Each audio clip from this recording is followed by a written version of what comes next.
할렐루야. 네, 우리 좌우에 계신 분들하고 인사하겠습니다. 너무 잘 오셨습니다. 네, 하울링이 계속 생기고 있거든요. 이거 좀 어떻게 좀 잡아주시면 좋을 것 같아요. 자, 오늘 말씀은 민수기 25장 1절서부터 우리 함께 살펴보도록 하겠습니다. 자, 1절서부터 3절까지 말씀 함께 봉독하도록 하겠습니다. 1절서부터 3절까지입니다. 민수기 25장. 자, 다 같이 읽겠습니다. 시작.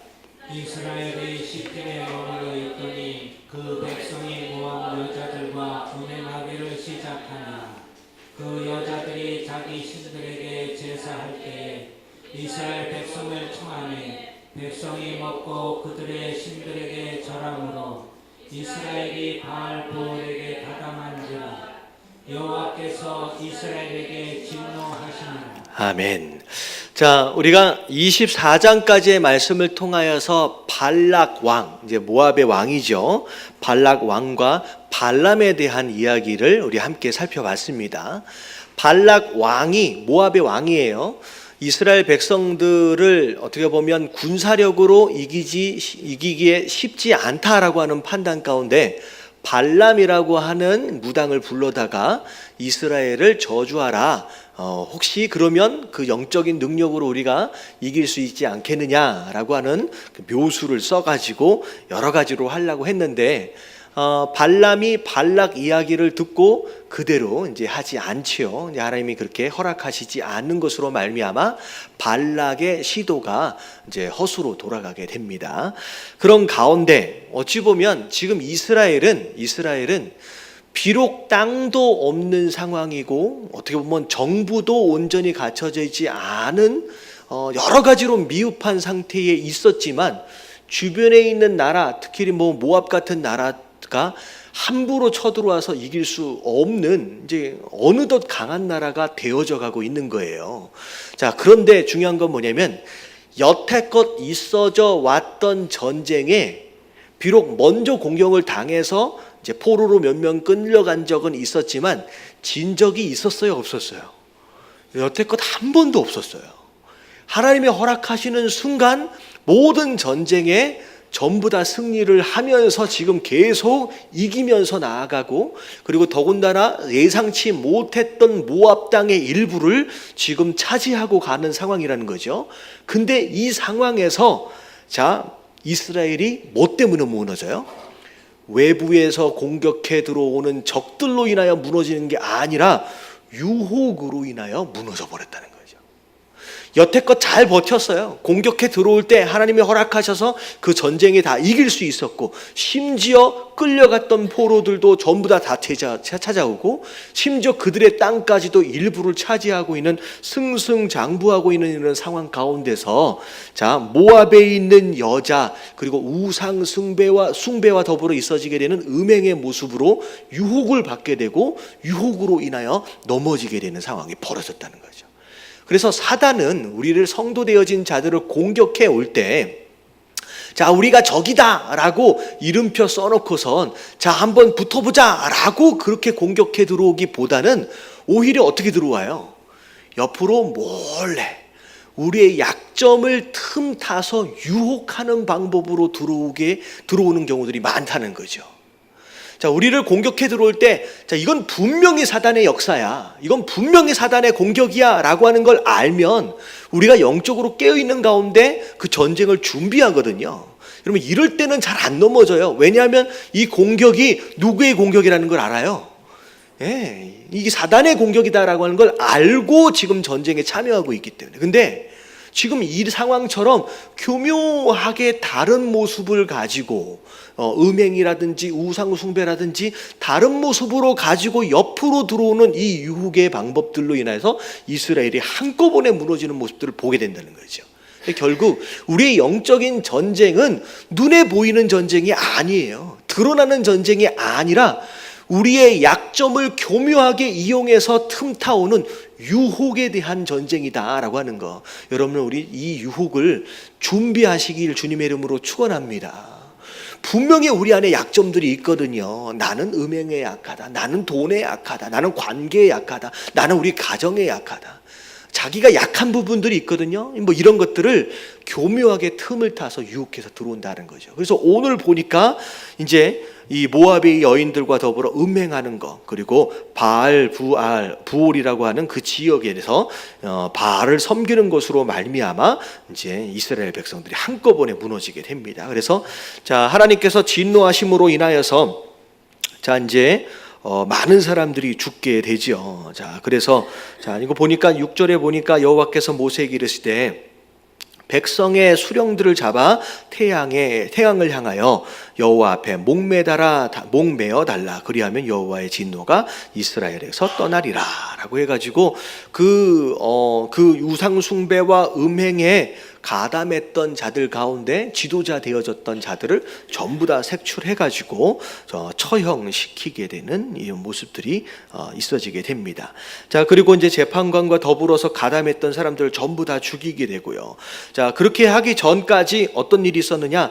하나님께서 전염병을 보내신 것으로 말미암아 나중에 9절에 보니까 몇 명이나 죽었어요. 결과적으로 24,000명이라고 하는 어마어마한 숫자가 전쟁 때문에 죽은 게 아니에요. 외부에서 공격해서 칼에 맞아 죽은 게 아니라 그들의 음행으로 말미암아 전염병으로 죽게 되었다라고 하는 것이죠. 그래서 우리는 이제 교회 안에서도 마찬가지고 영적인 전쟁에 대한 새로운 눈을 가질 필요가 있어요. 절대 사단은 이렇게 삼지창 들고서 이게 뿔 달고서 나는 사단이야 라고 들어오는 공격은 없어요. 그렇게 공격해 오는 게 아니라 교묘하게 우리가 알지 못하는 상황 가운데 유혹이라고 하는 방법을 가지고 우리의 약점을 틈타서 들어온다라고 하는 것이죠. 그러면 이것을 우리는 조심할 수 있는 저와 여러분들 되시길 주님의 이름으로 축원합니다. 자, 그리고 중간에 보니까 이 제사장 중에 한 사람이 그 하나님께서 심판하시는 거기에 적극적으로 가담한 것으로 말미암아 주동자를 색출하게 되고요. 그것으로 말미암아 하나님께서 이 제사장과 그 제사장 가문에게 영원히 제사장 직분에 대하여 약속하시는 장면이 나와요. 그래서 하나님께서 또 하나님의 마음을 알고 그 뜻 안에서 순종한 자들에게 그에게 뭘 주신다? 직분을 주시는 거야. 할 일을 주시는. 그래서 교회 안에서 주어지는 직분은 계급장을 다는 것처럼 무엇인가를 잘한 것으로 말미암아 박수 쳐주면서 상으로 받는 것이기보다는 그 하나님의 마음을 알고 그 뜻대로 행할 줄 아는 자, 그리고 거기에 충성을 다할 줄 아는 자, 그들과 함께 하나님께서 일하시기 위해서 주시는 직분이다라고 여러분들 생각하시면 되겠습니다. 자, 그리고 자, 넘어갈게요. 이 사건으로 인해서 자, 가나안 땅 코앞에서 많은 사람들이 이제 죽임을 당하게 되죠. 자, 그리고 나서 26절로 넘어와서 자, 1절, 2절까지 한번 같이 한번 읽어보도록 하겠습니다. 다 같이 시작. 용병에게 여호와께서 모세와 제사장 아론의 아들 엘르아살에게 말씀하여 이르시되 이스라엘 자손의 온 회중의 총수를 그들의 조상의 가문을 따라 조사하되 이스라엘 중에 20세 이상으로 능히 전쟁에 나갈 만한 모든 자를 계수하라 하시니. 지금 뭐 하라고 말씀하신 거예요? 예. 전쟁에 나갈 수 있는 사람들의 숫자를 세어라. 자, 인구를 조사하는 이제 명령이 떨어졌어요. 그러면 이게 어떻게 보면 두 번째 명령이죠. 자, 첫 번째 명령은 민수기가 처음 시작할 때 처음 1장서부터 나오는 내용이 무엇이었느냐? 20세 이상의 전쟁에 참여할 수 있는 남자의 숫자를 세는 것으로부터 민수기가 시작됐잖아요. 그리고 나서 두 번째 인구조사가 있어지는 게 바로 26장에 나오는 말씀이에요. 근데 제가 이 말씀을 딱 읽으면서 제가 딱 느꼈던 게 뭐냐면, 사실 인구조사가 끝나고 나서 어디까지 갔었냐면요, 가데스 바네아까지, 가나안 코앞까지 갔었거든요. 근데 거기에서 12 정탐꾼 가운데 단 2명만, 여호수아와 갈렙만 하나님이 도우시면 들어갈 수 있다라고 얘기했고, 나머지 10명은 뭐라 그랬어요? 우리는 그들에게 메뚜기같이 아무것도 아니다. 들어가면 어떻게 된다? 우린 죽는다. 그래서 불평하고 원망하는 것으로 말미암아 하나님께서 진노하셔서 뭐라고 말씀하셨느냐? 너희는 지금 가나안에 못 들어간다는 거예요. 자, 어디로 가라? 신광야로 돌아가라는 거예요. 네가 돌아가서 훈련해야 된다는 거예요. 가나안 땅에 들어가려면. 그래서 자, 인구 조사할 때 20세 이상으로 존재했던 그 누구든 아무도 못 들어가고, 자, 광야에서 몇 년 동안 헤매게 될 것이다? 40년 동안 헤매게 될 것이다. 40년 동안 훈련받게 될 것이다 라고 말씀하셨어요. 자, 그리고 나서 지금 오늘 말씀해 보니까 다시 인구조사를 하라고 얘기한 것을 보니까 지금 어느덧 몇 년이 지나간 거예요. 벌써 40년이 지나간 거예요. 자, 이 말씀을 제가 딱 읽으면서 느낀 게 뭐냐면, 벌써 40년? 그러니까 광야로 돌아가라. 너희는 40년 동안 훈련 받아야 된다라고 했을 때 그때 마음은 어떤 마음이냐면, 우와, 40년 동안 우리가 광야에서 어떻게 살아야 된단 말이냐라고 생각할 수 있었을 거라는 거예요. 근데 어느덧 벌써 40년이 지나가 버렸어요. 이 얘기는 뭐냐면, 우리가 고난받기 전에, 훈련받기 전에는 와, 이걸 우리가 어떻게 견디지? 와, 우리가 이 길을 어떻게 가지? 걱정되어지고 한도 끝도 없어 보이는 그런 길일 수 있거든요. 근데 시간은 어떻게 돼요? 그냥 가게 돼 있어요. 비록 처음 시작할 때는 막막하고 답답하고 이 길을 어떻게 가나라고 하는 염려와 걱정이 있었다라고 할지라도 시간은 지나가는 거예요. 결국 벌써 오늘 보니까 그 길었던 40년이 다 지나가고, 자, 이제 뭐 해야 될 때가 온 거예요. 40년이 끝나고 이제 가나안 땅에 들어갈 때가 됐다라고 하는 것이죠. 그럼 이 말씀을 통하여 우리가 알아야 될 게 뭐냐면, 지금 느끼는 것은 이 훈련의 과정이 길 것처럼 언제 끝나나라고 하는 그런 느낌처럼 느껴질 수 있지만 어떻게 된다는 거예요? 그것도 금방 지나간다는 거예요. 금방 지나가는 거예요. 보세요. 벌써 2017년 몇 월 달이에요 지금? 7월 달 중순이잖아요. 와, 2017년도 언제 시작했나? 저는요, 아직도 서류 작성할 때 2016이라고 자꾸 쓰려고 그래. 그러니까 이게 이제 저는 그런 것 같아요. 2017이라고 적응이 될 만나면 또 언제가 돼요? 2018년이 돼버리거든요. 이런 것 같아요. 시간은 너무 빨리 지나가요. 근데 중요한 건 뭐냐면, 시간은 그렇게 빨리 지나가고 광야의 학교도 곧 끝날 때가 된다는 거예요. 근데 아무리 똑같이 가는 시간인 것 같지만 그 시간을 어떻게 보냈느냐에 따라서 결과는 정말로 달라지는 거예요. 오늘 말씀, 자, 26장에 시작되어져서 쭉 나오는 내용은 어느 지파의 어떤 자손이 어떻게 몇 명이었더라 하는 숫자가 쭉 뒤에까지 51절까지 쭉 이어지거든요. 근데 이 나오는 숫자들을 전부 다 계산을 해보면 맨 마지막에 어떻게 나와 있어요? 어떻게 나와 있냐면 51절에 보니까 전체 인구가 몇 명이에요?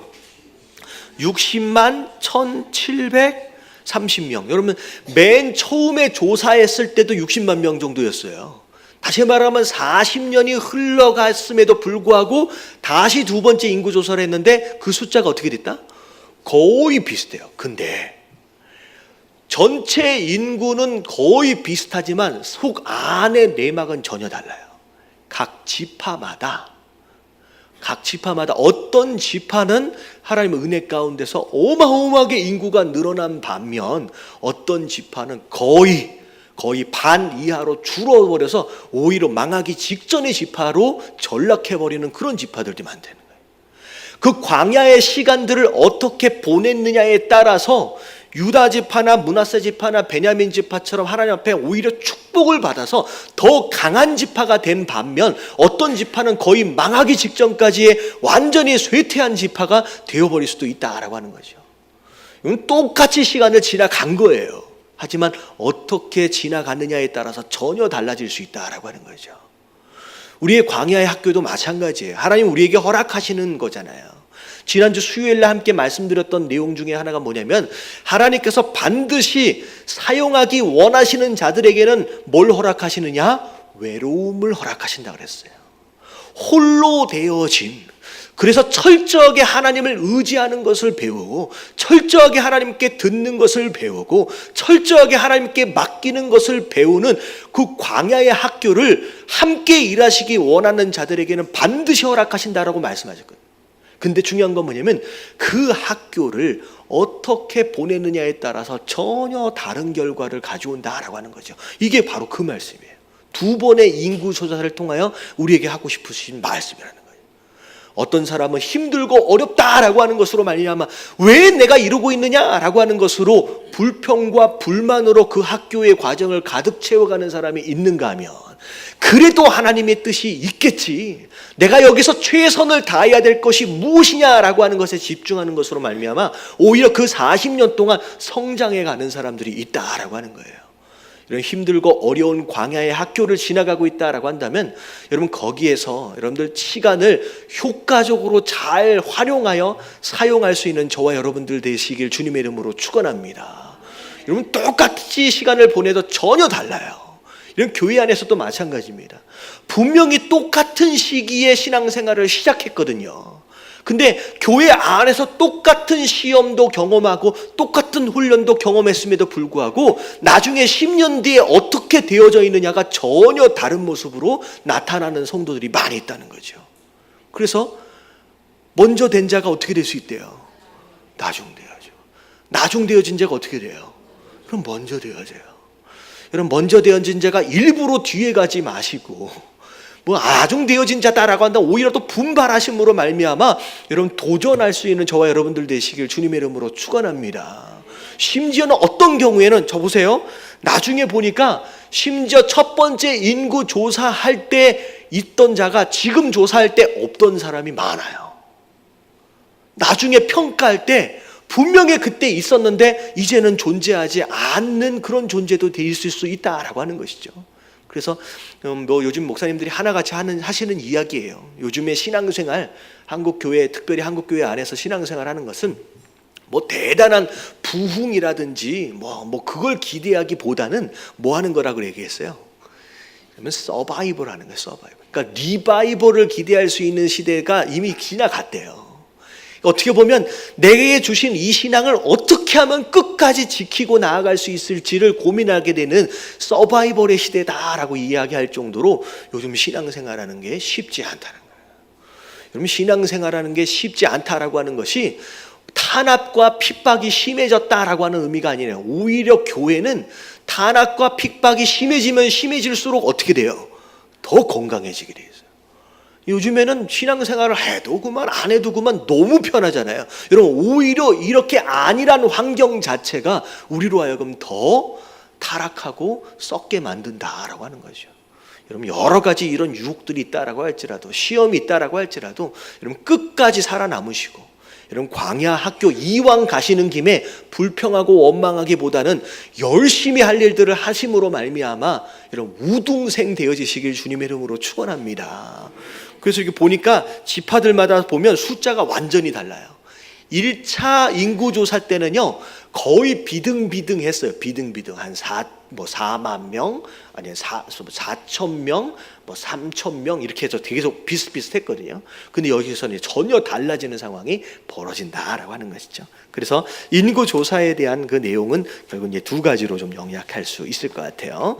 자, 그리고 나서 52절로 넘어오겠습니다. 자, 52절만 같이 한번 읽어볼게요. 다 같이 시작. 여호와께서 모세에게 말씀하여 이르시되 이 명수대로 땅을 나누어 주어 기업을 삼게 하라. 자, 숫자를 센 다음에 자, 땅을 나눠 주시는데, 땅을 나눠 주시는데 무엇을 따라 땅을 나눠 주셔요? 네, 숫자를 따라, 명수를 따라. 그러니까 숫자가 많으면 많을수록 당연히 더 큰 땅이 필요하겠죠. 경작하고 이렇게 가꾸려면. 숫자가 적으면 적은 땅을 가져가는 거예요. 그러니까 결국은 어떻게 된 거냐? 광야 학교를 어떻게 지냈느냐에 따라서 내게 주어지는 뭐가 달라져요? 땅이 달라져요. 기업이 달라져요. 학교 다닐 때는 몰랐거든요. 이렇게 될지. 그냥 어떻게 해서든 땅이 주어질 줄 안 거예요. 그냥 들어가면 차지할 줄 안 거예요. 근데 이제 와서 보니까 숫자를 따라서 하나님께서 주어지는, 각 지파마다 주어지는 땅의 정도가 완전히 달라지게 됩니다. 그래서 유다 지파 같은 경우에는 차지하는 땅을 나중에 보세요. 분열 왕국 시대를 갔음에도 불구하고 10개 지파가 차지한 땅과 2개 지파, 유다와 더불어 베냐민 지파가 차지하고 있는 이 두 지파의 사이즈하고 거의 맞먹을 정도로 어마어마한 땅을 가져갑니다. 그러니까 광야 학교를 어떻게 지냈느냐에 따라서 내가 가지고 가는 뭐가 달라진다? 기업 자체가, 땅이 달라진다라고 하는 것이죠. 결국은 그 학교를 어떻게 지냈느냐라고 하는 것 자체가 하나님께서 우리에게 부어주시는 무엇의 사이즈가 결정이 돼요? 축복의 사이즈가 결정이 되는 거예요.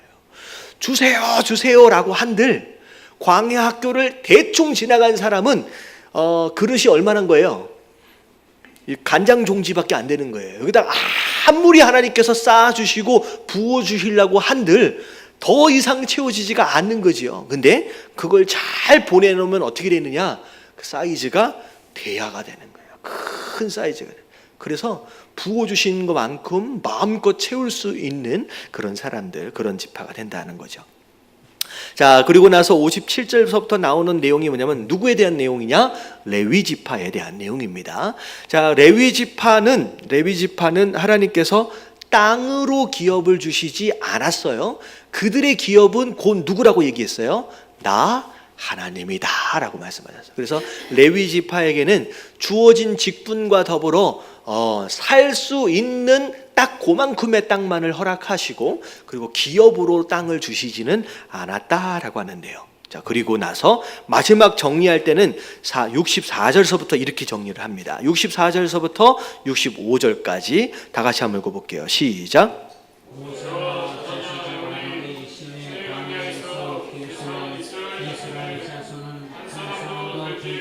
자, 어떻게 됐어요?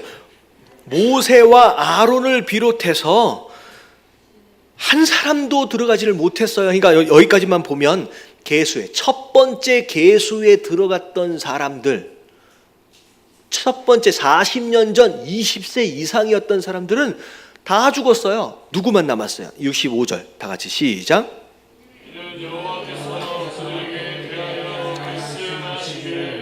그들이 반드시 광야에서 죽으리라 하셨습니다. 이러므로 여분의 아들 갈렙과 눈의 아들 여호수아 외에는 한 사람도 남지 아니하였다. 딱 두 사람. 그때 자 12명의 정탐꾼 가운데 믿음으로 끝까지 주장했던 이 갈렙과 여호수아만 빼놓고 다 죽었어요. 그러니까 어떻게 보면 완전히 세대가 어떻게 된 거예요? 다 바뀐 거예요. 그때 불순종하고 그때 불평하고 했던 사람들은 다 죽고 결국은 새로운 세대로 완전히 탈바꿈되어지는 것으로 말미암아 이제 가나안 땅 들어가는 것을 준비하게 됐다라고 하는 거죠. 결국은 가나안 땅은 어떤 사람이 누리게 된다? 이런 믿음의 사람. 그러면 새 세대. 어떻게 보면 하나님이 주시는 그 새 믿음을 가지고 새로운 기준을 가지고 하나님을 따르는 바로 그 세대가 가나안 땅을 누리게 된다라고 하는 것이죠. 내가 얼마나 오래 믿었고 내가 얼마나 뭘 했고라고 하는 것과는 상관이 없는 거예요. 이 땅에서도 마찬가지입니다. 비록 예수를 믿었지만 교회를 다니고 있지만 실제적으로 내 삶을 통하여 가나안을 누리고 있는 자가 있고 누리지 못하고 있는 자가 있다는 거예요. 여러분 이 가나안은 죽어서 가는 천국만을 의미하는 게 아니에요. 이 땅에서도 누리는 가나안이 있는데 그것을 성도임에도 불구하고 누리지 못하고 그냥 다 어디서 죽는 거예요? 광야에서 다 죽는 거예요. 여러분 진짜 그 가나안을 누리는 복된 성도들이 되길 원하신다라고 한다면 여러분 새로운 세대 안으로 들어가시길 주님의 이름으로 축원합니다. 여러분 종의 껍데기를 벗어야 돼요. 여러분 종의 껍데기 이런 거죠. 종으로 몇십 년 몇백 년을 살다 보니까 종의 습관이 우리 안에 자리를 잡고 있는 거예요.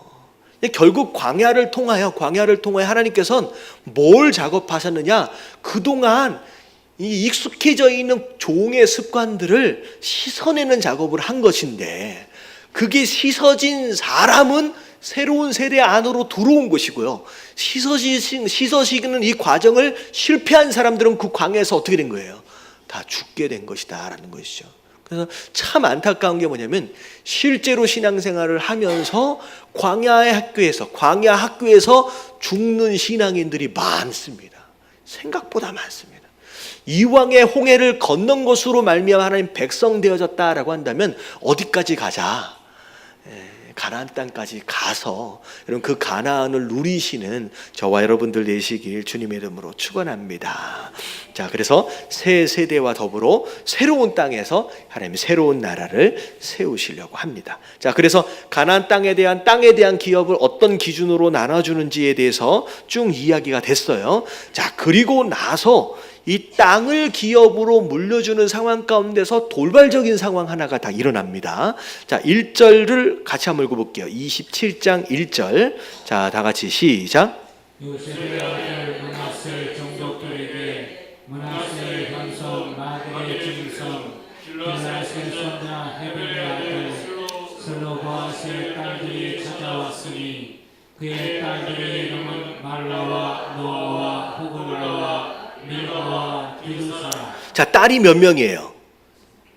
네, 5명이에요. 여러분 다 딸이 5명. 어떻게 보면 나름대로 아들을 좀 낳아보려고 애를 썼을 것 같아요. 그러다 보니까 5명까지. 여러분 이게 한국의 남아 선호 사상하고는 좀 차이가 좀 있죠. 특별히 이스라엘 같은 경우에는 반드시 아들을 낳아야 합니다. 왜냐하면 대를 이어야 한다라고 하는 목적보다 더 중요한 목적이 있어요. 왜냐하면 그 아들이 우리 가문에서 누가 될 수 있어요? 그럼 메시아예요. 그러니까 여자의 후손 중에 메시아가 태어난다라고 하는 그 하나님의 약속이 있기 때문에 이스라엘은 여자 되어진 자다라고 한다면 무조건 아들을 낳아야 되는 거예요. 왜냐하면 메시아를 낳아야 되기 때문에. 나로 인하여 내가 아들을 낳지 못한 것으로 말미암아 내 대에서 메시아를 낳을 수 있는 기회가 끊어지면 안 되거든요. 어찌되었든 메시아를 낳아야 되는, 그래서 아들을 반드시 낳아야 되는데, 자, 여기를 보니까 딸만 5인 거예요. 더군다나 더 중요한 게 뭐냐면 기업을 하나님께서 땅으로 주실 때에, 자, 누구를 인원수로 세었냐면 남자만 인원수로 셌어요. 남자만. 그러면 숫자에 들어가지 않은 여자는 기업을 물을 기회 자체가 아예 없는 거예요. 그런데 이 가정을 보니까 여자가 5이나 되는데 남자 하나가 없다라고 하는 것으로 말미암아 이 가정에 주어질 만한 기업이 하나도 없게 되는 것이죠. 그래가지고 이 5명의 딸들이 이제 모세 앞으로 찾아 나온 거예요. 그러면서 하는 이야기가 뭐냐면, 자, 3절 같이 한번 읽어볼게요. 시작. 우리 아버지가 광야에서 죽었으나 여호와를 거슬러 모인 고라의 무리에 들지 아니하고 자기 죄로 죽었고 아들이 없나니. 자기 죄로 죽었다라고 하는 이야기는 특별하게 고라와 더불어 반역할 때 함께 동조했던 그런 것으로 심판받아서 죽는 게 아니라 그냥 어떻게 죽은 거예요? 그냥 늙어서 죽은 거예요. 자연스럽게 심판으로 인하여 죽은 게 아니라는 거죠. 자, 그런데 아들이 없이 죽은 것으로 말미암아 기업을 받을 수 있는 기회가 없다라는 거죠. 자, 그래서 4절에 어찌하여 아들이 없다고 우리 아버지의 이름이 그의 종족 중에서 삭제되리이까? 우리 아버지의 형제 중에서 우리에게 기업을 주소서 하매, 자, 모세가 하나님께 묻습니다. 이거 어떻게 해야 됩니까? 그랬더니 하나님이, 자, 7절의 앞에 부분에 뭐라고 나와 있어요? 슬로브하 딸들의 말이 옳으니라고 말해요. 그들이 지금 주장하는 것이 맞다라는 얘기예요. 이러면 이 말씀을 잘 봐야 돼요. 지금 슬로브앗의 딸들이 단지 눈에 보이는 땅덩어리 몇 개를 더 얻어보고자 온 게 아니에요. 그걸 좀 얻어서 그것으로 먹고 살아봐야 되겠다라고 하는 목적으로 온 게 아니에요. 만약에 그게 목적이었다라고 한다면, 여러분 예수님 당시에 그 사건 혹시 아세요? 동생이 예수님을 찾아왔어요. 뭐라고 찾아왔냐면 우리 형이 유산을 물려받았는데 자기하고 안 나눠준다는 거예요. 그래서 형한테 얘기를 해가지고 유산 좀 잘 물려줄 수 있게끔 얘기 좀 해달라는 거예요. 예수님 뭐라고 말씀하셨어요? 내가 이 땅에 온 이유는 니네 땅 나눠주기 위해서 온 게 아니다라고 말씀하셨어요. 다시 말하면 땅을 얼마나 더 많이 갖고 덜 갖고에 대한 문제가 이 얘기가 아니에요. 결국 땅을 물려받지 못하고 기업을 물려받지 못하면 여러분 이 가문은 이스라엘 안에서 이름이 어떻게 돼요? 없어져 버려요. 그리고 없어진 것으로 말미암아 장차 있어지게 될 메시아가 탄생하게 되는 기회가 그 가문에게 주어집니까? 못 주어집니까? 여러분 못 주어지게 되는 거예요. 그러니까 하나님 나라, 그 하나님 나라를 세워가기 위해 이 모든 12지파가 한마음 한뜻 되어져서 지금 나라를 세워가고 있거든요. 근데 남자 하나가 없다라고 하는 것으로 말미암아 그 어마어마한 이 하나님 나라를 세워가는 이 역사에 참여할 수 있는 기회가 박탈이 돼버리는 거예요. 그래서 지금 이 딸들이 뭘 찾아오겠다? 그 권리를 찾아오겠다는 거예요. 이 이스라엘 나라가 하나님 나라가 되어지기 위하여 참여하는 모든 역사 안에 우리 가족만 남자 없다고 박탈되어져서는 안 된다는 거예요. 우리도 거기에 참여하고 싶다라고 하는 것이 되는 거죠. 그래서 하나님 뭐라고 말씀하시냐? 그것이 옳다라고 말씀하시는 거예요. 여러분 이 말씀이 그저 눈에 보이는 땅덩어리 몇 개를 달라고 하는 것이 용감했다, 그래서 하나님이 허락해줬다라고 하는 그 개념이 아니에요. 왜냐하면요, 이 여자들이 나중에 다 어떻게 돼요? 여자들이 나중에 다 어떻게 돼요? 이러면 그 가정 안에 남아있는 게 아니에요. 이 여자들이잖아요. 나중에 어떻게 돼요? 다 시집을 가요. 그러면 시집을 가면 그 남자들의 기업이 다 누구의 기업이 돼요? 다 자기의 기업이 돼요. 가만 남자가 없다고 해서 그 안에 그 딸들이 땅이 영원히 없어지는 게 아니에요. 그냥 뭐가 없어지는 것에 대한 것에만 문제만 생긴 거냐? 이 기업, 이 가정에 대한 문제라는 거죠. 그래서 우리가 이런 내용들을 볼 때 단순히 땅 얼마만을 얻어보겠다라고 하는 그런 편협한 관점이 아니라 이게 하나님 나라를 세우기 위한 이스라엘 민족들의 갈망이었구나라고. 그래서 결국은 이것으로 말미암아 어떻게 되냐면 이 상속법 전체가 송두리째 바뀌게 됩니다. 그래서 남자 중심으로 이루어졌던 이 상속 제도가 어떻게 되냐면 만약에 아들이 없으면 누구에게 줘라? 딸에게 줘라는 거예요. 만약에 딸이 없으면 어떻게 되래? 그 위에 형제에게라도 줘라. 그 형제가 없으면 또 어떻게 하라는 거예요? 그 아버지의 형제에게라도 줘라라고 이 상속법 자체가 달라지는 거예요. 그러면 이래서 이것 때문에 뭐가 가능해졌냐면 룻기가 가능해진 거예요. 만약에 이 사건이 아니었다, 여러분 이게요 단순히 땅 한 덩어리를 더 나눠주는 거에 대한 이슈였으면요, 여러분 이 사건은 기록될 필요가 없는 거예요. 그렇잖아요. 남자에게 주어진 걸로 되어 있었는데 딸 5이 가가지고 우리에게도 주십시오라고 졸라서 땅 하나를 받아냈다. 여러분 이런 이야기였으면 이건 성경에 기록될 가치도 없는 거예요. 이걸 왜 기록했느냐? 여러분 이 사건 때문에 룻기가 가능한 거예요. 룻기가 어떻게 된 거예요? 그 나오미의 가족의 남자들이 다 죽어버렸어요. 결국은 다시 아들을 낳을 수 없는 상황이 되었을 때 이미 그 가족은 뭐가 된 거예요? 기업을 물려받을 수 있는 권리를 다 상실해버린 상태예요. 결국은 나오미 죽고 그 다음에 룻 죽으면 어떻게 돼요? 이 가문은 그냥 없어지는 거예요. 결국은 구속 역사에 참여할 수 있는 기회 자체가 아예 없어지는 거예요. 근데 이 법 때문에 어떻게 됐냐면 룻이 보아스하고 결혼을 했는데 보아스하고 결혼해가지고 낳은 아들이 원래 이 법이 없다라고 한다면 이 보아스하고 낳은 아들은 누구의 아들 돼야 되는 게 맞는 거예요. 그럼 보아스 가문의 자손이 되는 게 맞는 건데 이 법 때문에 그 아들이 누구의 가문으로 들어와요? 나오미 가문 안으로 들어오는 거예요. 그래서 거기에 룻과 나오미가 나중에 다윗의 계보 안으로 들어갈 수 있는 기회를 얻고 결국은 그곳으로 말미암아 룻이 누구의 할머니가 되는 거예요? 쫙 밑에 내려가면 예수님의 할머니가 되는 거예요.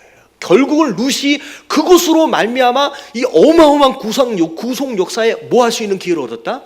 참여할 수 있는 기회를 얻은 거예요. 여러분 이 말씀을 잘 들여다보세요. 결국은 이 딸도 마찬가지고 뭐에 관심이 있냐면 어떻게 해서든 내가 하나님 나라를 세워감에 있어서 뭐 하고 싶다는 거예요. 우리 가문이 참여하고 싶다는 거예요. 땅덩어리 조금을 더 얻어보려고 하는 마음이 아니었다라고 하는 거죠. 우리도 마찬가지예요. 신앙생활을 하면서 하나님, 우리 가정이, 우리 사업장이, 우리 직장이 그 눈에 보이는 조그만한 축복, 조그만한 땅덩어리에 눈독 들여서 거기에 집착하는 게 아니라 하나님이 내 삶을 통하여 세워가기 원하시는 그 하나님 나라가 무엇이냐, 어디서 지금 하나님께서 그 구속 역사를 이끌고 가고 계시느냐라고 하는 것을 알고 뭐 하는 거예요? 거기에 참여할 줄 아는, 그것에 욕심을 부릴 줄 아는, 여러분 이것이 성도 되어짐의 건강한 모습이다라고 하는 것, 여러분 깨달아지시길 주님의 이름으로 축원합니다. 그래서 천국은 뭐 하는 자의 것? 여러분 이 침노는, 제가 그때 주일날 말씀드렸잖아요. 침노는 지키는 자가 있든지 아니면 경쟁률이 높든지 그래야 침노하는 거잖아요. 근데 하나님 나라는 지키는 자가 없어요. 주인이 누구예요? 하나님이시잖아요. 하나님은 어떻게 해서든 주고 싶으신 분이에요. 오늘 보세요. 8절서부터 쭉 나오는 내용이 뭐냐면, 아들이 없으면 딸에게라도, 딸이 없으면 그 아버지 형제라도, 그 아버지 형제에게라도. 이 얘기는 뭐냐면 하나님은 우리에게 그렇게 뭘 주고 싶으신 분이다, 천국을 그렇게 주고 싶으신 분이다 라고 하는 것이죠. 그리고 하나님 나라, 여러분 여기에 참여하는 것을 사람들이 좋아하지 않아요. 그 하나님 나라. 근데 우리가 우리 스스로의 존재, 그러면 이것에 이겨나가는 것으로 말미암아 그걸 차지하고 그것을 세워나갈 수 있는 성도들, 여러분 그것을 꿈꾸며 그것을 갈망할 수 있는 저와 여러분들 되시길 주님의 이름으로 축원합니다. 그래서 어떻게 보면 1절서부터 이제 11절까지 이 내용, 5딸이 와가지고 졸라가지고 땅 얼마를 더 가져갔다더라 라고 하는 내용이 아니에요. 여러분 이것으로 룻기가 만들어지는 거예요. 만약 이 사건이 없었으면 룻기는 없는 거예요.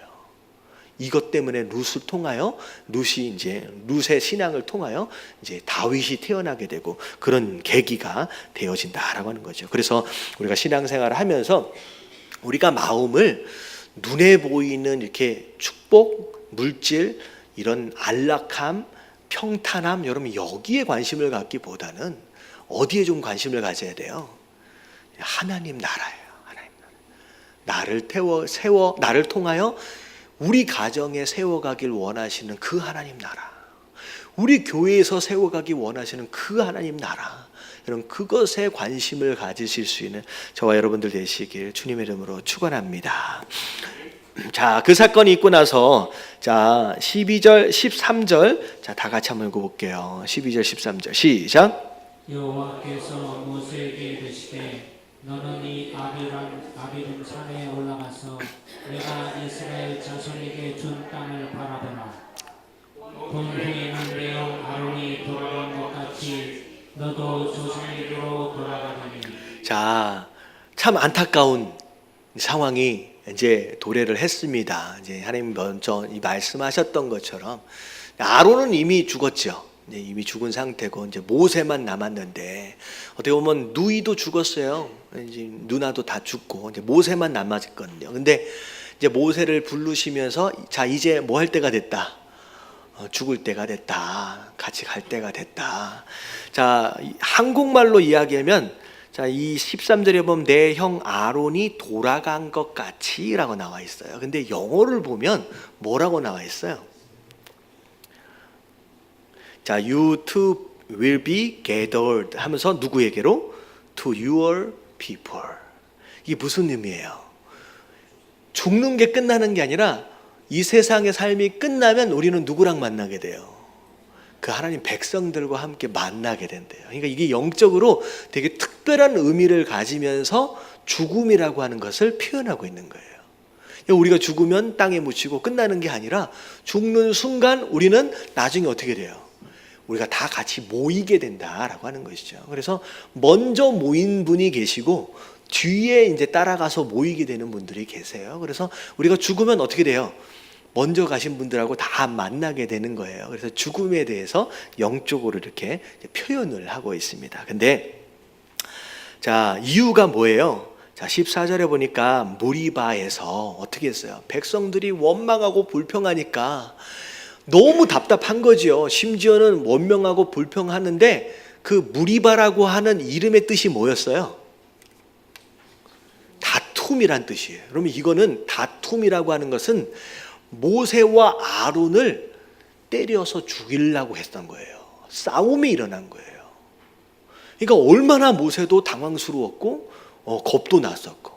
그러니까 어떻게 보면 오랫동안 이 이스라엘 위해서 수고하고 헌신했는데 그 이스라엘 백성들이 모세에게 이렇게 하는 것을 보고서 모세도 너무 실망했을 거예요. 그런 가운데 안에서 올라오는 혈기를 감당치 못해서 바위를 향하여 물이 나오라고 명령하라고 말씀하셨는데 열받아서 어떻게 했어요? 그걸 가지고 2번이나 바위를 때려버렸어요. 그럼 뭐라 그랬어요? 우리가 너희를 향하여 물을 내주랴 라고 얘기했어요. 왜냐하면 그때까지만 해도 물은 누가 내시는 거예요? 하나님이 내시는 거예요. 근데 이스라엘 백성들이 하나님은 두려워해. 왜냐하면 막 불기둥, 구름기둥 막 중간에 막 역사심이 있으니까. 근데 누구는 만만하게 봐요. 이 모세하고 아론은 너무 만만하게 보는 거예요. 그냥 조금만 무슨 일이 벌어지면 맨날 모세 아론만 찾아와서 뭐 하겠다는 거예요. 너 죽고 난 살자를 계속 반복하니까 모세와 아론이 열받아가지고 나도 내가 능력을 낸다라고 하는 것으로 말을 해버린 거예요. 우리가 물을 내랴라고 이야기를 해버린 거예요. 근데 그것 자체를 하나님이 뭐라고 말씀하셨냐? 그게 불신앙이라는 거예요. 그렇게 혈기를 부려버리는 것 자체가 하나님 보시기에는 불신앙이고, 그것 자체가 뭐라 그러냐? 내 거룩함을 그들의 목전에 나타내지 아니하였다라고 얘기하는 거예요. 이 얘기를 거꾸로 얘기하면 하나님이 모세와 아론에게 기대하셨던 것이 있다는 거예요. 모세와 아론의 삶을 통하여 누구의 거룩함을 나타내길 원하셨다? 하나님의 거룩함을 나타내길 원하셨던 거예요. 뭘 하든지. 근데 모세의 혈기, 아론의 혈기로 말미암아 그 순간 내 거룩함이 훼손되어져 버렸다는 거죠. 여러분, 이게 되게 중요해요. 하나님의 백성된 자들에게 갖는 하나님의 기대가 있어요. 하나님 기대가 있어요. 우리가 하나님과고 어떻게 보면 연결되어져 있거든요. 우리가 어떻게 살아가느냐에 따라서 그분의 거룩함이 나타나기도 하고요, 그분의 거룩함이 훼손되어질 수도 있어요. 그래서 뉴스나 신문이나 자꾸 교회가 이랬다더라, 아니 목사가 이랬다더라 그러면 목사가 분명히 사람이 잘못한 것인데, 교회가 잘못한 건데 누가 덩달아 욕을 드시게 돼요. 하나님이 같이 욕을 드시게 되는 상황이 벌어진다는 거예요. 왜냐하면 연결되어 있는 거예요. 끊을 수가 없는 거예요. 하나님 그렇게 만드셨어요. 우리가 어떻게 살아가느냐에 따라서 그분이 영광을 받으시는 거예요. 여러분들, 우리가 어떻게 살아가느냐라고 하는 것, 여러분 이게 매우 중요하다라고 하는 것 여러분 깨달아지시길 주님의 이름으로 축원합니다. 자, 그래서 하나님 기대하셨던 것이 있어요. 그랬는데 못 들어간다는 거예요. 그것 때문에 그랬는데, 자 15절서부터 나오는 내용을 보면 모세가 여호와께 여짜오되 라고 하면서 여호와 모든 육체의 생명의 하나님이시여 원하건대 한 사람을 이 회중 위에 세워서 라고 나와 있어요. 이 얘기는 뭐냐면 지금 네가 죽는다라고 얘기했는데 모세는 뭐에 대해서 관심이 있어요? 내가 죽으면 이스라엘 백성들 이들은 어떻게 해야 되나? 자, 여기 2가지가 있어요. 모세가 가나안 땅을 보고 있잖아요. 지금 산 위에 올라가서 본 거예요. 보고 있어요. 마음 가운데 가고 싶어요? 가기 싫어요? 너무 가고 싶어요. 그럼 이것 때문에 여태껏 40년 동안 고생한 거잖아요. 너무 가고 싶어요. 근데 하나님 뭐라고 말씀하시냐? 너는 못 간다는 거예요. 너는 못 간다는 거예요. 그랬을 때 제가 모세였다라고 한다면 이랬을 것 같아요. 이건 불공평합니다. 하나님 나한테 이러시면 안 되죠. 아무리 그랬다라고 할지라도 그거 한 번 했다고 나를 못 들어가게 한 건 이거는 It's not fair. 말이 안 됩니다라고 막 할 것 같아요. 막 고집 부릴 것 같아요. 근데 모세가 그래야 안 해요. 그냥 받아들이는. 여러분, 이게 신앙이에요. 여러분, 많은 경우 신앙하면, 믿음이라고 하면 내가 원하는 그 무엇인가를 막 고집을 부려가지고 결국에는 받아냈다.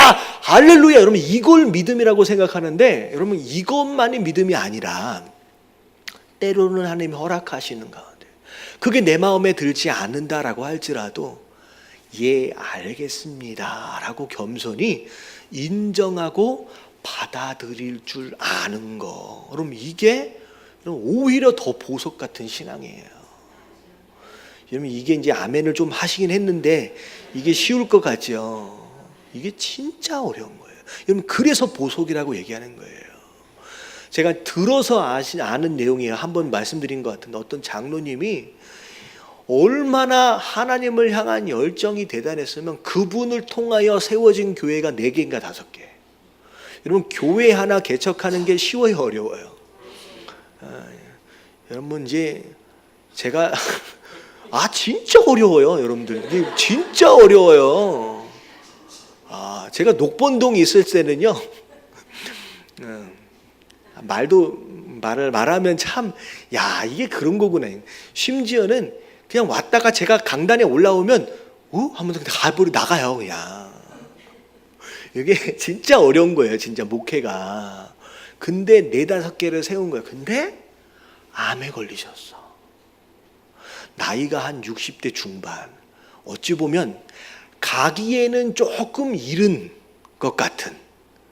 근데 이 의사가 얘기하기에 죽겠다는 거예요. 그냥 그 장로님이 하나님한테 뭐라고 기도했을 것 같아요? 왜? 하나님, 나한테 왜 이러십니까? 내가 지금 여태껏 어떻게 살았는데, 내가 얼마나 교회를 지으려고 내가 얼마나 애를 썼는데 나한테 이러시면 안 되죠. 이거는 여러분, 이렇게 결국은 죽는 그 순간까지 바득바득 나는 못 죽어 하다가 돌아가셨어. 여러분, 그게 비록 평생 그 헌신을 했는데 그렇게 아름다워 보이는 모습은 아닌 것 같아요.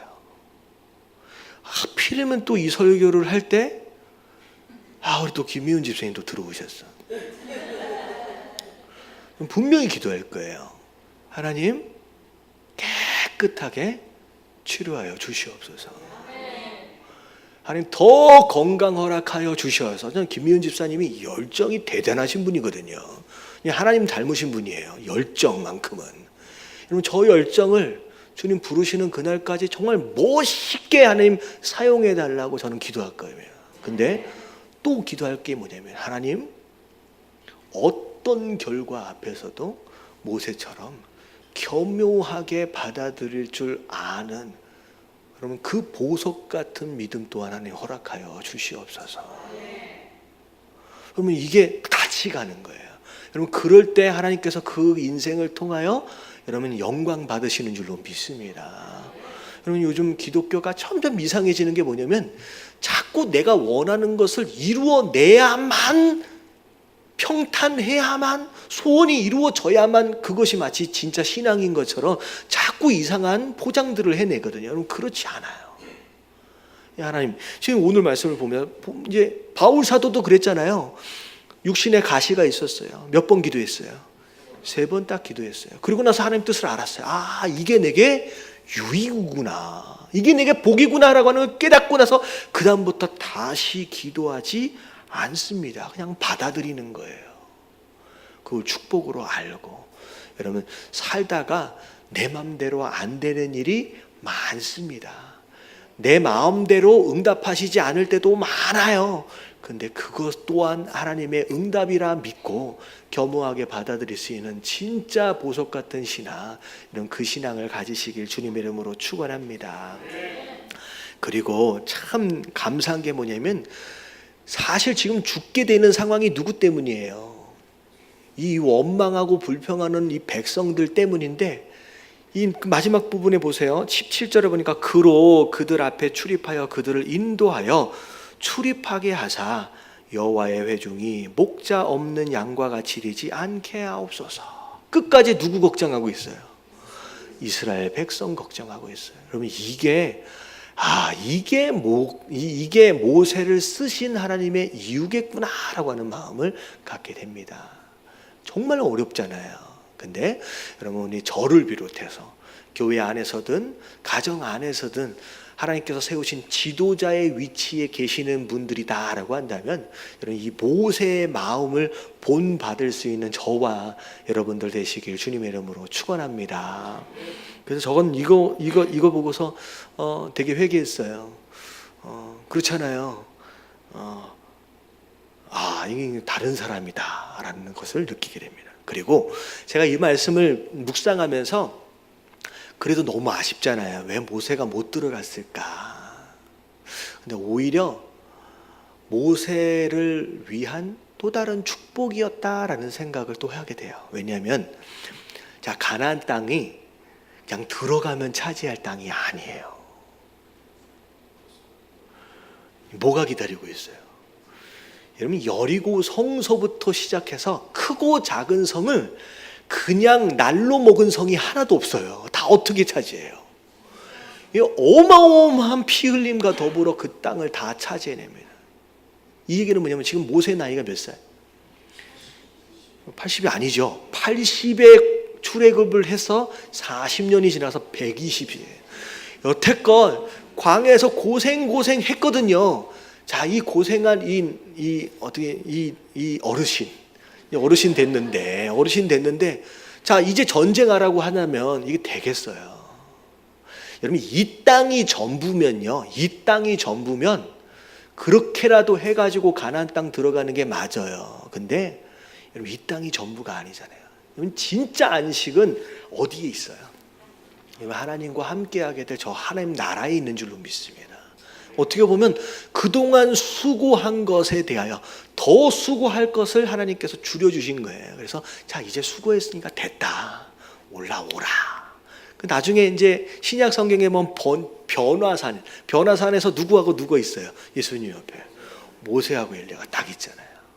그러니까 그게 진짜 안식이거든요. 그러니까 어떻게 보면 모세를 향한 심판이었다라고 이야기할 수도 있지만 모세를 평생 고생한 이 모세를 향한 하나님의 배려였다라고도 생각할 수 있어요.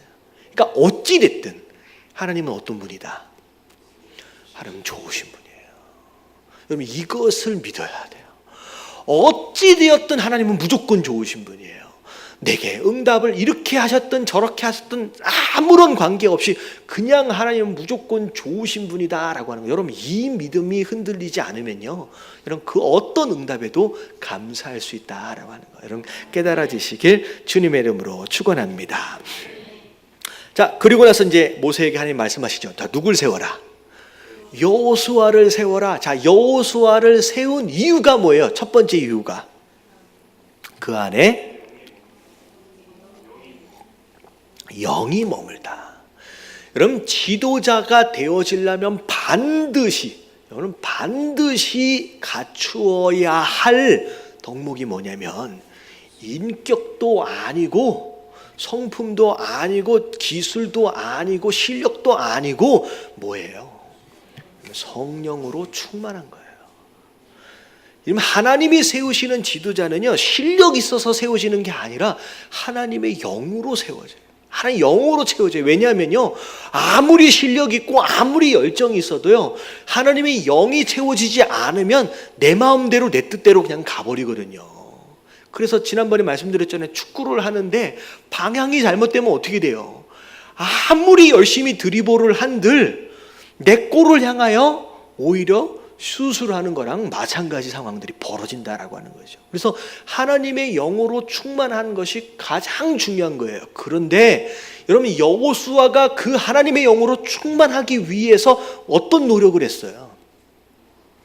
자, 모세가 하나님하고 대면하여 대화할 때 모세는 장막을 떠났지만 여호수아는 장막을 떠나지 아니하였다. 이 여호수아는 모세가 하나님하고 대화하는 것을 너무 부러워했어요. 그래서 하나님 나한테도 말씀해 주세요 라고 하면서 비록 직접 말씀을 듣지는 못했죠. 왜냐하면 모세처럼 지도자가 되기 전까지. 하지만 끝까지 그 성전을 지키고 그 성전을 떠나지 않았던 열정. 여러분, 이게 여호수아로 하여금 하나님의 영으로 충만하게 했다라고 하는 거죠. 그래서 정말로 하나님 앞에 쓰임 받기를 원하신다라고 한다면 성령 충만이 가장 중요한데, 여러분, 성령 충만은 집에서 TV 보다가 오는 게 아니에요. 아니죠. 어디에서 와요? 여러분, 기도해서 와요. 성전을 지키는 것에서 온다라고 하는 거죠.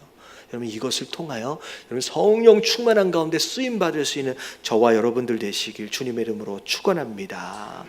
그래서 사실은 그 영으로 충만했기 때문에 그 가데스 바네아에서 믿음으로 목숨을 걸고 하나님이 함께 하시면 우리가 가나안 땅 먹을 수 있다라고 담대하게 선포할 수 있었던 거예요. 그게 그냥 용기 때문에 있었던 게 아니라 이미 그 안에 성령으로 충만했기 때문에. 그리고 그래야지 하나님 앞에 쓰임 받는다는 거죠. 근데 자, 이 말씀을 읽으면서 그 생각을 했어요. 지금 모세가 죽으면서 남겨진 1세대가 여호수아와 더불어 누가 또 있어요? 갈렙이 있어요. 2명이잖아요. 갈렙을 이제 좀 생각을 해봤어요. 갈렙을 생각하면서, 자, 캔디데이트, 어떻게 보면 이스라엘의 두 번째 지도자가 되어질 만한 캔디데이트이 누구와 누구가 된 거예요? 지금 여호수아하고 갈렙이 된 거예요. 지금 누가 뽑힌 거예요? 여호수아가 뽑힌 거예요. 내가 갈렙이었다라고 한다면 어떤 마음일 것 같아요? 그 생각 해봤었어요? 그냥 당연한 게 아니에요. 모세가 이스라엘의 지도자가 됐대. 그 얘기를 갈렙이 들었어요. 나도 그때 정탐꾼으로 있었는데, 나도 그때 믿음으로 얘기했는데, 그럼 나는 이라고 충분히 생각할 수 있었던 상황의 갈렙이었어요. 근데 지금 갈렙이 이 하나님의 선택에 대해서 불만이 있어요, 없어요? 성경 안에 나와 있지 않아요. 여러분, 교회 안에서 이런저런 일들을 하다 보면 이런 상황이 있을까요, 없을까요? 나도 오래 다녔다는 거야, 교회.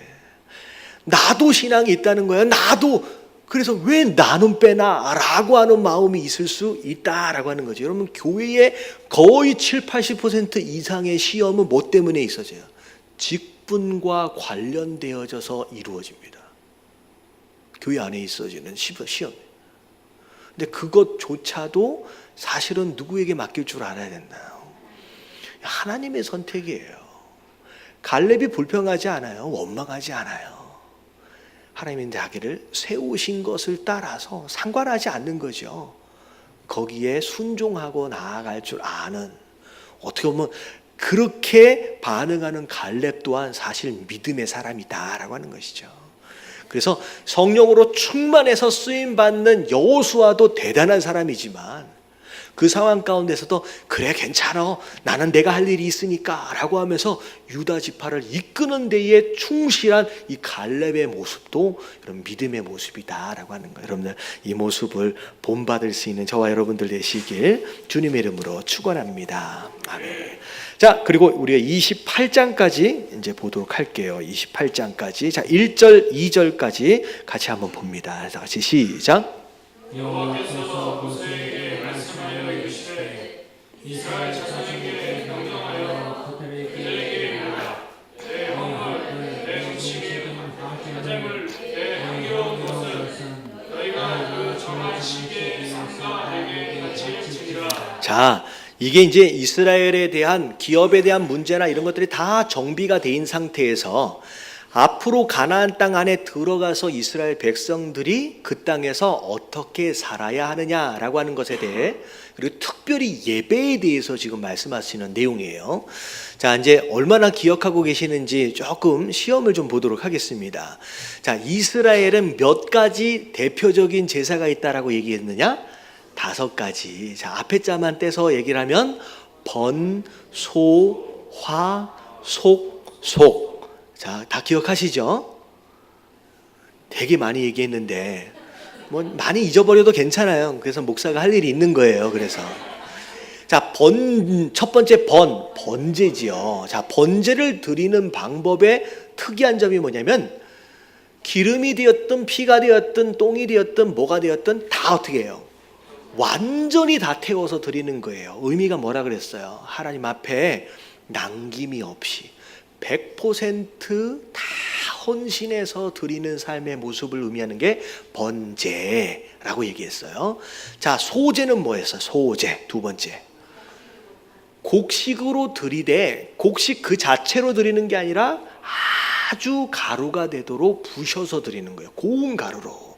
그래서 이 소제가 의미하는 것은 뭐냐면 하나님 앞에서 깨어지고 부서진 상한 심령으로 나아가는 회개자의 모습을 의미한다라고 얘기했어요.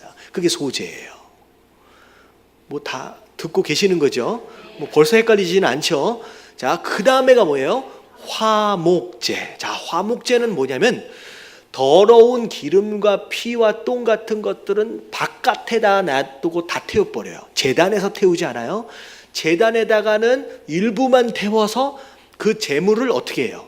가족들과 더불어 제사장들과 더불어 잔치를 하면서 함께 나눠 먹는 거예요. 그래서 이 화목제는 하나님과의 화목, 이웃과의 화목을 의미하는 것이 화목제다라고 얘기했습니다. 자, 속죄제와 속건제는 조금 헷갈려요.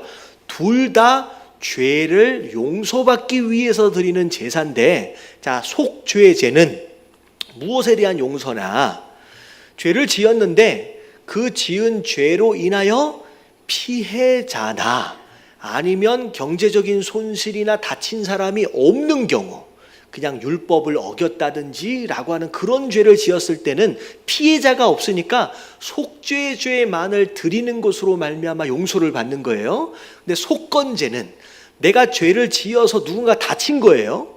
내가 죄를 지은 것으로 말미암아 누군가 경제적으로 손실을 입은 거예요. 그러면 속건제를 드리는 것으로 말미암아 4배 이상의 보상도 함께 해줘야 되는 거예요. 그래서 용서를 받는 것이 속건제입니다. 그래서 이스라엘의 5가지 제사, 이 방법들을 제가 간단하게 설명을 드린 거예요. 자, 이해가 되시죠? 자, 그러면 그런 내용들을 우리가 기억하는 가운데 예배를 어떻게 드리느냐라고 하는 거에 대한 설명을 쫙 한번 이제 들으시면 되는데, 자, 3절서부터 쭉 나오는 내용, 자, 3절서부터 쭉 나오는 내용이 뭐냐면 이게 상번제라고 부르는 거예요. 상번제. 그러니까 번제를 드리는데 상자가 앞에 들어가는 것으로 말미암아 수시로 언제나 이런 의미를 갖는 거죠. 그래서 상시로 뭐 이런 편들이 있잖아요. 상자. 그래서 이 상번제는 아침과 저녁에 동일한 제물을 가지고 하나님 앞에 나아가서 예배를 드리도록 하나님께서 만드신 거죠. 그래서 이스라엘 백성들은 이게 공예배예요. 무조건 아침에 일어나면 무엇으로 시작해요? 예배를 드림으로 하루를 시작하는 거예요. 그리고 하루를 끝낼 때도 어떻게 끝내요? 예배를 드림으로 하루를 끝내는 거죠. 그게 이제 상번제예요. 근데 그리고 이제 9절서부터 나오는 내용은 안식일이에요. 이거는 매일 드리는 예배가 있고 그 다음에는 일주일에 한 번 드리는 예배가 있어요. 이 일주일에 한 번 드릴 수 있는 예배도 하나님이 어떻게 드리라라고 지시를 하시고, 자, 11절을 보면 언제 또 예배를 드리래요? 초하루. 이것은 매달 첫 번째 날, 이걸 이제 다른 성경에 보면 월삭이라고 부르거든요.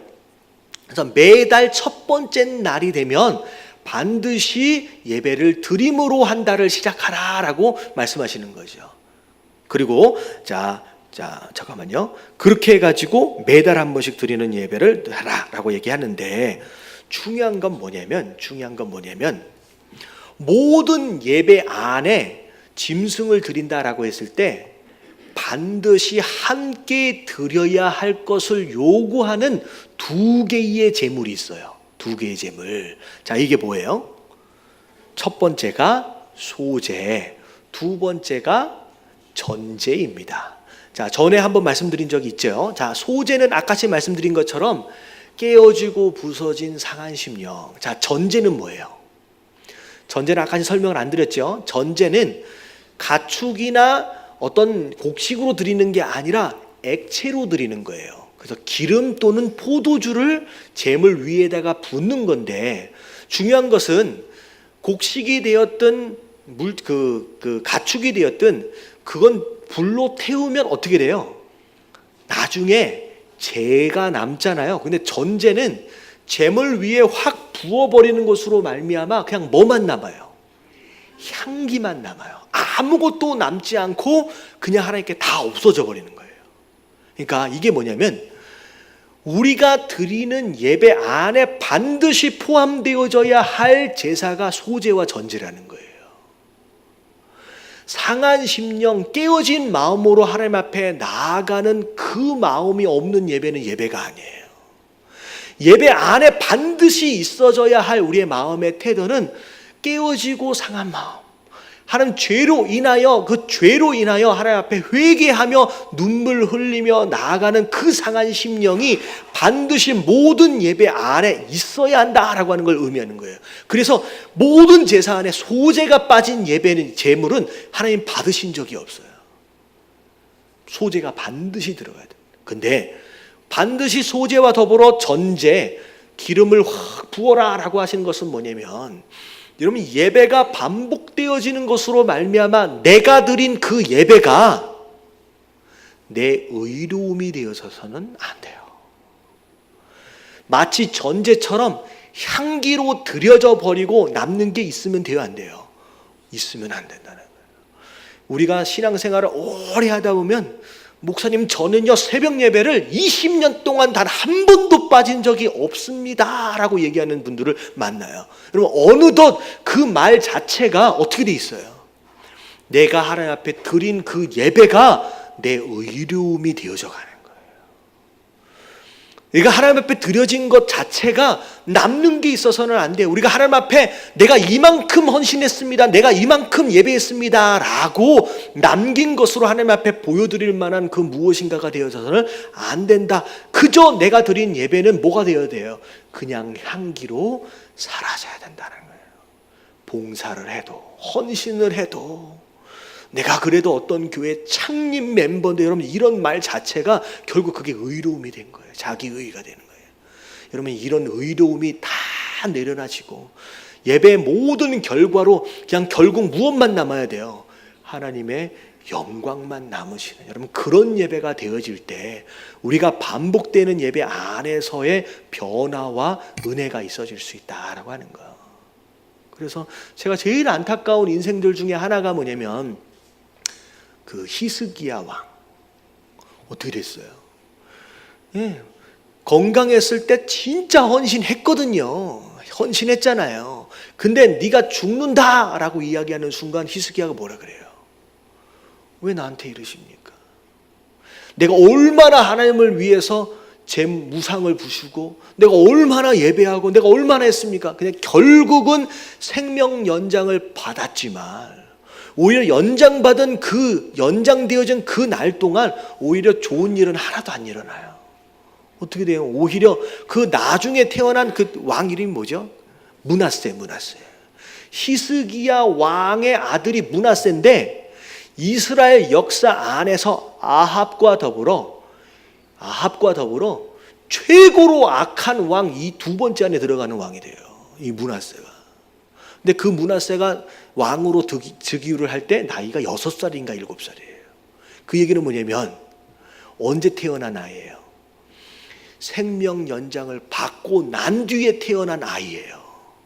그 차라리 어떻게 보면 히스기야는 차라리 그때 처음에 죽어야 된다라고 했을 때 차라리 뭐 하는 게 나았다? 그때 죽는 게 훨씬 더 아름다워. 오래 산 게 오히려 죄가 되어버렸어요. 뭐냐면 자기가 한 것이 전제되어지지 못하고 그것이 자기 의로움이 되어져서 주장하다 보니까 결국은 막판에 그런 인생이 되어져 버렸다라고 하는 거죠. 그래서 예배는 절대 종교적 의식이 되어져서는 안 돼요. 반드시 지금 내가 오늘 이 예배 안에서 드리고 있는 소재가 있는지, 내가 드리고 있는 전제가 있는지 여러분 점검하실 수 있는 저와 여러분들 되시길 주님의 이름으로 축원합니다. 자, 마지막 말씀입니다. 자, 16절 말씀 18절까지 같이 한번 읽어봅니다. 자, 16절, 17절, 18절 다 같이 시작. 첫째 달 14째 날은 여호와를 위하여 지킬 유월절이며 또 그날 15째 날부터는 명절이니 이해 동안 무교병을 먹을 것이며 그 처녀는 성회로 올 것이요 아무 일도 하지 말 것이며. 자, 이 두 번째 내용은 앞에는 공예배에 대한 내용이었다라고 한다면 이 두 번째 내용은 이스라엘 민족들로 하여금 이제 지키도록 하신 명절에 대한 내용이에요. 절기라고도 얘기하잖아요. 자, 16절서부터 25절까지의 내용은 유월절을 지켜라 라고 명령하신 거였고, 그리고 26절서부터 이제 31절까지의 내용은 77절을 지내라 라고 명령하신 거예요. 자, 뭐 이것을 자세하게 설명을 하면 되게 복잡해요. 근데 중요한 건 뭐냐면 딱 의미만 붙잡을게요. 자, 유월절은 무엇을 기념하는 거예요? 이스라엘 백성들이 애굽에서 노예로 살다가 자유인이 되어진 그 사건. 그래서 유월절 그날 무슨 일이 있어졌느냐? 10번째 재앙. 양의 피를 임방과 설주에 바르지 아니하는 집은 첫 번째 난 아들은 다 어떻게 된다? 심지어 가축들까지 다 죽게 된 거예요. 근데 양의 피를 바른 자는 유월, 죽음의 사자가 그 집을 넘어간다는 거예요. 그래서 다 산다는 거죠. 그래서 그 명령하심을 따라 그렇게 순종했던 사람들은 이스라엘 민족뿐만 아니라 심지어 애굽 사람이다라고 할지라도 그 죽음을 피할 수 있었어요. 그래서 그 사건으로 말미암아 이스라엘 백성들이 수백 년 동안의 노예 생활을 끝내고 자유인이 된 바로 사건이 유월절이에요. 이건 뭐냐면 하나님께서 나를 구원하신 것을 기억하라는 거예요.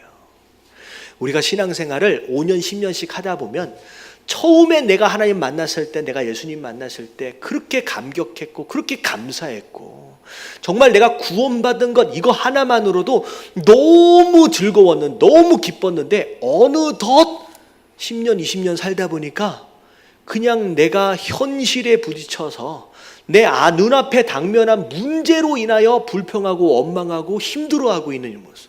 더 이상 구원 받은 것에 대하여 기억조차도 잘 못하고 그건 너무나도 당연한 거예요. 그거에 대해서 별로 감사하지 못하는 어떤 그런 상황으로. 그래서 하나님 뭐라고 말씀하셨냐? 1년에 한 번씩 반드시 이 유월절을 지낸 것으로 말미암아 네가 원래 어떤 존재였는지를 기억하라는 거예요. 원래 어떤 존재였어요? 애굽의 노예였다라는 거예요. 어떻게 보면 아무리 먹을 것이 부족하다라고 할지라도 아무리 먹고 살기 쉽지 않다라고 할지라도 여러분 노예로 살 때보다는 낫다는 거예요. 지금 우리의 모습이에요. 우리가 원래 죄의 노예되어짐으로 말미암아 우리가 하나님 못 만났으면 예수님 못 만났으면 우리 어떻게 될 뻔했어요. 노예로 살다가 지옥 갈 뻔한 거 아니에요. 근데 우리에게 주신 그 구원의 기쁨을 기억해 보라는 거예요. 최소한 몇 년에 한 번씩이라도 1년에 한 번씩이라도 기억해 보라는 거예요. 그래서 이 밤에 좀 기도하실 때 하나님 이 문제 해결해 주세요. 저 문제 해결해 주세요. 라고 기도하기 전에 하나님 먼저 하나님 나를 구원하여 주심을 감사합니다. 진짜 중요한 무엇인 이 대단한 선물을 주셨는데 아니 이것에 제대로 감사하지 못하고 살아가고 있었습니다. 라고 오히려 거기에 감사할 수 있는 저와 여러분들 되시길 주님의 이름으로 축원합니다. 그리고 26절서부터 나오는 내용이 77절 이건 뭐냐면 추수할 때에 드리는 절기예요. 그러니까 어떻게 보면 맥추절 뭐 이제 오늘날로 얘기하면 추수감사절처럼 하나님께서 어떻게 해요? 비록 내가 땀 흘리고 수고했지만 비 내려 주시고 좋은 땅 주시고 건강 허락하시고 여러 가지 하나님께서 나를 축복하신 것으로 인하여 주신 또 다른 열매잖아요. 이것들에 대하여 감사할 수 있는 기회를 가지라는 거예요. 이게 왜 중요하냐? 여러분 지금 이 말씀을, 이 명령을 하고 계실 때는 지금 무엇을 먹고 살고 있어요? 여러분 이 명령을 하고 있는 지금 이 시점에서는요, 지금 만나를 먹고 살고 있어요. 여러분 만나를 먹는다라고 하는 것은 그냥 내가 수고하지 않고 거둬들인 것만을 먹고 하나님 주신 것을 먹고 산 거예요. 근데 가나안 땅 안에 딱 들어가서 두 번째 해에서부터 뭐 하기 시작해요? 경작하기 시작해요. 사실 만나를 주셨을 때는 하나님이 나를 먹이시지, 하나님이 나를 채우시지라고 부정할 수 없었을 거예요. 내가 경작한 게 아니잖아요. 근데 가나안 땅 안에 딱 들어가서 내가 땀 흘려서 무엇인가를 걷어내기 시작하는 순간서부터 어떤 착각에 빠지느냐? 이건 누가 만든 것이다, 내가 만든 것이다 라고 하는 착각에 빠져요. 내가 땀 흘렸잖아, 내가 씨 뿌렸잖아, 내가 수확했잖아, 내가 기른 거잖아 라고 착각하기 시작하면서 더 이상 나를 도우시고 나를 공급하시는 하나님을 잊어버리기 시작한다는 거예요. 비록 네가 땀 흘렸지만, 수고했지만 그 땀 흘릴 수 있는 건강 누가 주신 거예요? 여러분 하나님 주신 거예요. 여러분 바쁘다 그래가지고 뭐 교회 나오기도 쉽지 않고 뭐 한다 그러지만, 여러분 그 건강 하나님 딱 걷어가시면 그 바쁜 거 일 나갈 수 있어요, 없어요? 정말로 중요하다는 거예요. 거기 내가 나가면 안 된다는 거예요. 근데 그날 저녁에 쓰러지면 그날 다음에 못 나가는 거예요. 여러분 인생이 그렇게 되는 거예요. 전혀 예상치 못한 거잖아요. 여러분 병은요, 미리 온다고 예약해놓고 오는 게 아니잖아요. 아프신 분 찾아가서 이야기해 주세요. 아플 줄 알았는가? 아플 줄 알았는지 한번 물어보세요. 아무도 몰랐어요. 설마 내가. 에이 설마 내가. 근데 그게 내가 그렇게 된다니까요. 건강 하나님이 주신 거예요. 할렐루야. 그리고 여러분 직장 잡는 것도 마찬가지예요. 여러분 지금 아무리 원서를 써도 한 달 동안 30개 40개 원서를 쓴대요. 근데 직장 찾지 못해서 놀고 있는 청년들이 얼마나 많은지 보세요. 여러분 직장 주신 거, 여러분 그게 하나님의 은혜인 줄로 믿습니다. 자기가 되게 똑똑했기 때문에 여러분 된 것 같잖아요. 여러분 서울대생 여러분 놀고 있는 사람 많아요. 유학파 박사학위 가지고 있는 사람들 중에 지금 놀고 있는 사람 너무 많아요. 여러분 공부 잘하고 준비 잘해가지고 내가 취직했다, 여러분 그렇게 생각하지 마세요. 여러분 그게 내 마음대로 되는 게 아니에요. 그리고 기껏 들어갔는데 여러분 회사가 그냥 내일이라 망해, 그런 일이 있다니까요. 그럼 어떻게 되는 거예요? 여러분 그것도 하나님의 은혜예요. 내가 들어간 회사가 아직도 존재하고 있는 것이 하나님의 은혜예요. 별로 공감을 못 하시는데 다 하나님의 은혜예요. 그러니까 농사 짓기 시작하면 그렇게 착각에 빠질 수 있다라고 하는 걸 하나님 아시기 때문에 지금 광야에서 만나 먹고 있는 이 이스라엘 백성들에게 미리 명령하신 거예요. 여러분 지금 하나님이 다 공급하고 계시는 거예요. 하나님의 인도하에 가고 계시다라고 하는 거. 지금 만족스럽든 만족스럽지 않든 상관이 없이 이런 분명히 하나님이 우리 삶 가운데 일하고 계시는 줄로 믿습니다. 좀 힘들고 어려운 일이 있을 수 있어요.